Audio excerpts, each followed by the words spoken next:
СДСМ со судовите сака да го направи тоа што го направи со СЈО, да ги претвори во партиска алатка која ќе ја води и помага нивната деструктивна и антидржавна политика. За таа цел, владата на Заев подготви така наречен Совет за реформи во судството, во кој го вклучи Љубомир Фрчковски,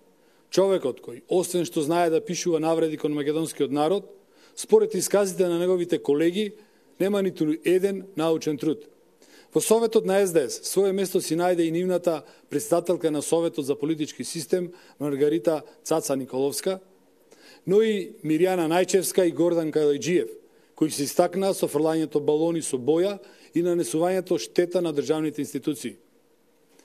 СДС и Зоран Заев во овој совет ги издомија и Наташа Габер Дамјановска, Беса Арифи и слични ликови блиски кои целиот изминат период глумеа професионални и независни експерти, а всушност беа гласноговорници на нивната политика за воспоставување целосна контрола на судството.